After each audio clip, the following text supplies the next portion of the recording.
अभिवादन आणि आदिवासी क्रांतीवीरांची सांस्कृतिक जयंती त्यानिमित्ताने आलेल्या सर्व आणि ह्या कार्यक्रमासाठी खास करून आसामहून आलेले आमचे पाहुणे शॅरिन वगैरे त्यांची संपूर्ण टीम, ह्या सर्वांना माझा जोहार.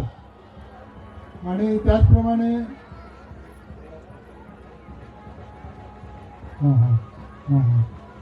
आणि त्याचप्रमाणे ह्या क्रांतीवीरांना माझं क्रांतिकारक अभिवादन. आज प्रस्थानाची जबाबदारी माझ्यावरती सोपवली आहे आणि हा कार्यक्रम जो आहे हा आदिवासी एकता परिषदेचा आहे. कारण हा कार्यक्रम आम्ही 2001 मध्ये पासून आम्ही सुरू केला होता, खास करून महाराष्ट्रामध्ये, आणि बिरसा मुंडा जयंतीच्या निमित्ताने. तो बिरसा मुंडाची जयंती 15 नोव्हेंबरला असते.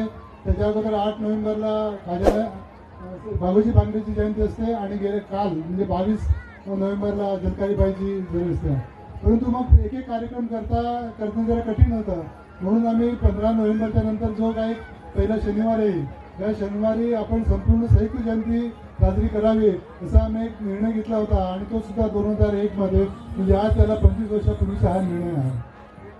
आणि हा बिरसा मुंडा इथे आणणं किंवा बिरसा मुंडाचा कार्यक्रम करणं आणि जयंती साजरी करणं ह्याच्यामध्ये सुद्धा आमचा एक खास काही उद्देश असतो. कारण आम्ही आदिवासी एकता परिषद ती निर्मिती केली होती ती साधारण 1992 मध्ये.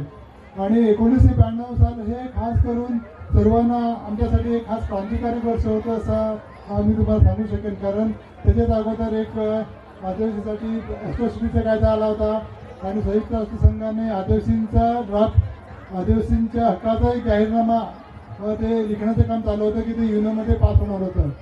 आणि त्याचबरोबर पेसा कायद्याचा सुरुवात होती आणि त्याची सुद्धा आंदोलन होती. आणि या सर्व कार्यक्रमामध्ये जी आमच्याकडली जी परिस्थिती होती, आदिवासीची जी परिस्थिती होती ती त्याच्याकडे सगळा आदिवासी म्हणजे घाणेरडा रानटी घाणेरडा ह्या प्रकारचे बघण्याचा एक जो दृष्टिकोन जो होता आणि हा दृष्टिकोन कुठेतरी आम्हाला बदलायचा होता.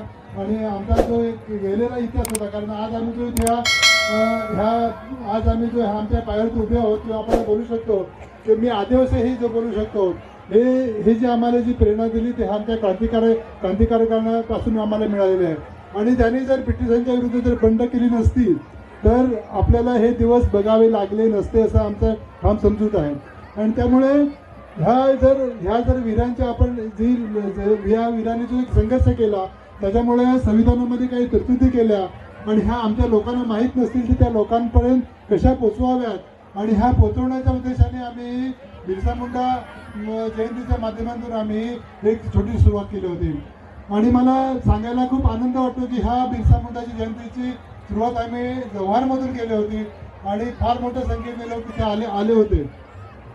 आणि ह्या कार्यक्रमाला म्हणजे बिरसा मुंडाच्या कार्यक्रमाला त्यावेळेला आपल्या झारखंडमधून रामदयाल मुंडा हे ज्येष्ठ कार्यकर्ते, रामदयाल मुंडाचं नाव म्हणजे जवळजवळ जलपाल सिंग मुंडाच्या जो बरोबरी घेतलं जातं हे रामदयाल मुंडा तिथून खास करून ह्या कार्यक्रमाला आले होते. आणि तेव्हापासून आम्ही ह्या कार्यक्रमाला सुरुवात केली आणि ती आजताईक आहे. मग कुठे म्हणजे 2001 मध्ये झाल्याच्या नंतर त्याच्यामध्ये कुठे खंड पडू नये, हा अखंडित कार्यक्रम चालू राहावा म्हणून आम्ही तो दरवर्षी ठाणे जिल्ह्यामध्ये, त्यावेळी ठाणे जिल्हा होता, आता पालघर जिल्हा होतो आणि आता सगळीकडेच बिरसा मुंडा सगळीकडेच करतो. पण आपण संयुक्त जयंती होती ते आपण पालघरमध्ये मोठ्या प्रमाणामध्ये करतो आणि ह्या कार्यक्रमाचा आपण ही सुरुवात आपण ही केलेली आहे. आणि ही जी सुरुवात म्हणजे ह्याच्यामध्ये आदिवासीची जी एक संस्कृती आहे. कारण आपण मगाशी बघितलं जव्हारवाल्यांनी तारपाचं वादन केलं आणि ही आमची संस्कृती कुठेतरी लुप्त होत चालली आहे. आणि ह्या लुप्त होत चालल्यामध्ये जो ज्या आदिवासीच्या संयुक्त संघाच्या जाहीरनाम्यामध्ये जे एक आदिवासींची व्याख्या केली आहे त्याला कुठेतरी छेद जातो की काय अशी आपल्याला भीती वाटते. कारण भारतामध्ये सुद्धा असंच